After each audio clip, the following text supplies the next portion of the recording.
नमस्कार, आप देख रहे हैं टाइम्स ऑन अयोध्या टीवी। मैं हूं भानु प्रताप। आज हम मिल्कीपुर उपचुनाव चर्चा करेंगे कि मिल्कीपुर में कौन सी पार्टी जीत रही है। ऐसे में चर्चाएं बहुत ही अहम चल रही हैं। पूरा भारतवर्ष मिल्कीपुर उपचुनाव पर बना हुआ है। ऐसे हमारी लगातार कवरेज मिल्कीपुर पे चल रही है। हम लगातार वीडियो बना रहे हैं, हमारी कई वीडियो बनी है मिल्कीपुर उपचुनाव पे। ऐसे में कुछ लोग हमें मिले हैं जो कि मिल्कीपुर उपचुनाव चर्चा करेंगे। जी भाई साहब, आपका नाम? प्रदीप मिश्रा जी, आपसे जानेंगे मिल्कीपुर का जो इस समय उपचुनाव होना है, ऐसे में बहुत अहम माना जा रहा है मिल्कीपुर की सीट, क्योंकि जब से बीजेपी अयोध्या की सीट हार गई है तब से मिल्कीपुर की सीट जो है बहुत अहम मानी जा रही है। पूरा भारत उस पर चर्चा कर रहा है। आपकी क्या राय है कि यहाँ पे मिल्कीपुर जो उपचुनाव होने वाला है, कौन सी पार्टी जीत रही है, भाजपा या सपा? भाजपा जी। ऐसे में आपने कहा भाजपा जीत रही है, तो हमें कुछ कारण बता दीजिए भाजपा की जीतने के, क्योंकि बीजेपी अयोध्या की सीट हार जाती है। क्या लगता है आपकी बार उपचुनाव जीत जाएगी? बिल्कुल चुनाव जीत जाएगी। प्रत्याशी के कारण जो है संसदीय के चुनाव हार गए थे। अच्छा। लेकिन अब की भाजपा यहाँ जीत जाएगी। मैं संशय नहीं, एकदम 100% बिल्कुल जीतेगी। मैं संशय को पैसा नहीं है। अच्छा, ये बताइए, अभी तक बीजेपी ने अपना कैंडिडेट नहीं उतारा है मिल्कीपुर में। क्या लग रहा है कि कैंडिडेट किस चेहरे को उतारेगी? वो पार्टी के नाम पर वोट पड़ेगा, कैंडिडेट उतारेगी, वो जीतेगा। दो चेहरों की चर्चाएं ज्यादा अहम मानी जा रही है, चंद्रभान पासवान और बाबा गोरखनाथ। दो चेहरे पब्लिक ज्यादा लाइक कर रही है। दोनों में से किसको टिकट मिल सकता है? और पासवान भी टिकट मिल सकता है। बाबा गोरखनाथ को बाबा गोरखनाथ एक बार विधायक भी रह चुके हैं। हाँ जी, बिल्कुल रह चुके हैं। तो दोनों प्रत्याशी ठीक हैं। जो भी होगा भाजपा जीतेगी, 100% है। जो भी होगा भाजपा जीतेगी। ऐसे में कहना है आपका कि भाजपा मजबूती के साथ खड़ी है। ऐसे में सपा भी तो दावा कर रही है कि हम यहाँ से 50,000 वोटों से जीत रहे हैं। सपा का बिल्कुल ठीक नहीं है, बिल्कुल नहीं हो पाएगा। सफाया है बिल्कुल। एक ही घर में अभी अवधेश प्रसाद जी वर्तमान में सांसद बन गए हैं, उनके बेटे अजीत प्रसाद को उतारा गया है, तो एक ही घर में सांसदी और विधायकी, ये बिल्कुल नहीं हो सकती है भाई। ये बिल्कुल नहीं हो सकता है। बेटा बाप सांसद और बेटा विधायक ऐसा हो नहीं सकता है।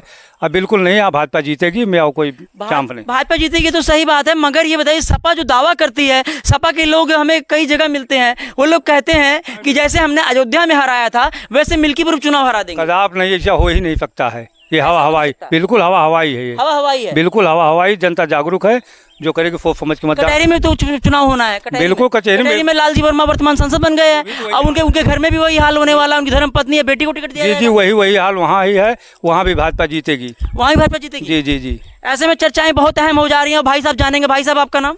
सुशील तिवारी भैया। तिवारी भाई साहब, ये बताइए, इस समय मिल्कीपुर उपचुनाव बहुत ही अहम माना जा रहा है। लोग बता रहे हैं कि मिल्कीपुर जो है इस समय पूरा भारतवर्ष देख रहा है कि मिल्कीपुर सीट पर निगाहें गड़ाकर बैठा है, क्योंकि अयोध्या की जब से बीजेपी हार जाती है तब से बहुत ही अहम बन जाता है। क्या बीजेपी अपनी हार का बदला क्या मिल्कीपुर उपचुनाव से लेगी? आपकी ले लेगी पक्का? 100% है। 100%? किन मुद्दों पर लेगी? इसमें कोई संदेह नहीं है। जो भी अच्छा काम हो रहा है भाजपा में, और इसमें तो थोड़ा इंसान के अंदर थोड़ा वो आ गया था, इसलिए जो है यहाँ से हारी भाजपा। नहीं तो भाजपा हारेगी। क्या लग रहा है अयोध्या हारने के बाद तो यहाँ अयोध्या की जनता है या मिल्कीपुर की जनता कह लीजिए, उनको कुछ महसूस हुआ है कि हमें अयोध्या में इनको नहीं हराना था? हाँ, बहुत ज़्यादा हुआ है। शर्मिंदगी महसूस बहुत हुआ है हारने के बाद। बहुत हुआ है। ऐसे मिल्कीपुर उपचुनाव किन मुद्दों पर जीता जा सकता है?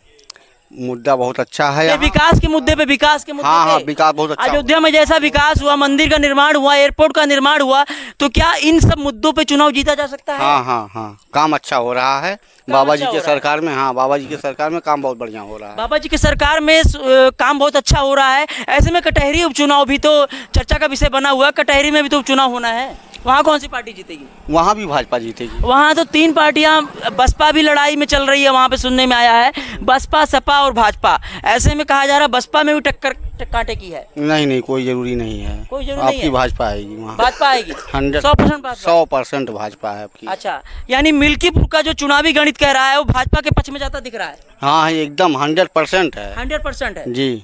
अच्छा, तो इसका मतलब ये है कि मिल्कीपुर का उपचुनाव भाजपा यहाँ से जीत रही है, और सपा जो दावा कर रही है उसका क्या? सबसे बड़ी अच्छाई तो ये भाजपा में है। भाजपा सरकार रहने से हम लोग के लिए अब अच्छा है, और भाजपा नहीं रहेगी तो हम लोग के लिए अब हमेशा बुराई ही रहेगी। योगी जी का बयान आया है, मोहन भागवत जी का कल ही बयान आया था कि बटोगे तो कटोगे। पहले योगी जी ने बयान दिया, इसी को सब लोग बयान दे रहे हैं, बटोगे तो कटोगे। संगठित हिंदुओं को संगठित रहने की जरूरत है। ऐसे में क्या कहना चाहेंगे? अब वही जरूरत है। अब हिंदू को सतर्क हो जाना चाहिए। देखिए बांग्लादेश में, जैसे बांग्लादेश में अभी देखिए वहाँ पे मुद्दा छिड़ा है, क्योंकि मूर्तियाँ तोड़ी जा रही हैं, वहाँ हिंदुओं को प्रताड़ित किया जा रहा है। ऐसे में क्या कहना चाहेंगे जो बांग्लादेश में लगातार हिंदू प्रताड़ित हो रहे हैं। वही सब दिक्कत है ना। इसमें अब की बार 100% भाजपा को ही लाना है। भाजपा को लाना है। तो ये बताइए, जो ये जो मुद्दे सुनने में आते हैं, जो हिंदुओं की आस्था पे ठेस पहुंचाया जाता है, मूर्तियां तोड़ी जाती हैं, इस पे क्या कहना चाहेंगे? इस पे योगी जी कुछ करें भाई। हाँ, इस पर तो उनको करना चाहिए। अभी हमारे देश में भी कई जगह ऐसी घटनाएं हुई जहाँ पे हिंदुओं की आस्था के साथ खिलवाड़ हुआ, मूर्तियां तोड़ी गई। बांग्लादेश में तो होता ही है और यहाँ भी हो रहा है। इनके भी कोई भी काम पड़ता है, जैसे कोई भी इनका हुआ तो हम लोग तो कभी वहाँ ये नहीं हुआ कोई हिंदू उठा के कोई कंकड़ मार दिया हो, लेकिन ये लोग जब हम लोग का कोई भी त्यौहार पड़ता है तो उस पर पथराव करते हैं, मारपीट करते हैं, झूठा दंगा करते हैं। तो यानी कि ये बताइए, क्या हिंदू के लिए खाली ओनली बीजेपी पार्टी और भी पार्टियां खड़ी हैं? भाई और पार्टी पहले थी, कोई कुछ नहीं हुआ। यानी हिंदुओं के लिए सिर्फ बीजेपी ही है? बीजेपी और कोई पार्टी नहीं है? बीजेपी ही सही है। बीजेपी ही सही है। हाँ, ऐसे में कहना है कि हिंदुओं के लिए सिर्फ बीजेपी ही सही है, भाई साहब बता रहे हैं, और कोई पार्टी नहीं सही है, क्योंकि लगातार हिंदुओं पे जो अत्याचार होता है उस पर आवाज़ सिर्फ बीजेपी उठाती है। हाँ, उस पर और कोई पार्टी नहीं उठाती। क्यों बीजेपी? या तो बसपा के टाइम में उठाया गया था, बसपा भी काम बहुत अच्छा कर रही थी, या तो फिर उसके बाद बीजेपी ही किया है जो भी काम हुआ जी। ऐसे में चर्चाएं बहुत अहम हो जा रही हैं। कहने का मतलब ये हुआ कि आज के समय में अगर हिंदू प्रताड़ित हो रहा है तो कोई पार्टी इस पे ध्यान नहीं दे रही है, ओनली बीजेपी ही ध्यान दे रही है। हिंदुओं जब प्रताड़ित होती है, कोई भी अच्छा विपक्ष का क्यों नहीं कोई नेता बोलता है इस पर? जब बांग्लादेश में हिंदू प्रताड़ित हुए क्यों नहीं बोला गया? विपक्ष का नेता फिर उसका वो करने पहुंच जाता है भाई, वो तो जो प्रताड़ित करता है उसी के तरफ से और जनता वो सब लड़ रहे हैं, और हर जितनी पार्टियां हैं सब उन्हीं की सपोर्ट कर रहे हैं। केवल भाजपा ही ऐसी पार्टी है कि वो सत्य और असत्य दोनों देख के फैसला करता है। जो तो सत्य है उसी पे भाजपा चलता क्या है। ये बताइए, जैसे कि अभी यूपी में जब चुनाव हुआ, लोकसभा चुनाव हुआ, इसमें बीजेपी को बहुत सीटें बीजेपी हार जाती है यहाँ पे। क्या कारण रहा बीजेपी यहाँ से ज़्यादा सीटें नहीं निकाल पाई? भाई कुछ कारण होगा उसमें। अब भाई हर किसी का मन का हाल तो नहीं कोई कर सकता है। अच्छा, हाँ, यानी कि कई कारण रहे होंगे। जी। लोग बताते थे कि युवाओं को रोजगार नहीं, युवाओं को रोजगार, न कोई काम करे भी काम तो अधिकार है भाई, न कोई करना चाहे फिर कोई मतलब ही नहीं है। अच्छा, हाँ, काम तो अधिकार है। केवल दिक्कत इतने है गोरू वाला यहाँ। अच्छा, ज़्यादा गाय गोरू को जैसे पशुओं को लेकर हम समस्याएं सुनते रहते हैं। मिल्कीपुर में हम लगातार चर्चा करते हैं। पशुओं को लेकर सबसे बड़ी समस्या होती है कि पशु जो आवारा पशु रोडों पे चलते रहते हैं और फसलों को नष्ट कर रहे हैं। ऐसे में सरकार की तरफ से कहा जा रहा है, बहुत सारे दावे किए जा रहे हैं, पशुशालाएं खोली जा रही हैं, लेकिन कौन लेके जा रहा है? कोई एक्टिव नहीं होता ना। एक्टिव नहीं हो रहा है। हाँ, कोई एक्टिव नहीं हो रहा। वो तो करते हैं, लेकिन देखिए, जो पशु छोड़े जा रहे हैं, जब दूध देती है गाय तब आप उसे रखते हैं, जब दूध नहीं देती तब आप उसे छोड़ देते हैं। तो भाई उसको ये ध्यान देना चाहिए ना, सरकार लगाए आदमी कि भाई कौन किसका है, कौन किसका है। अब जिसके पास नहीं हो तो ज़्यादा परेशान है, जिसका है वो तो खुश है।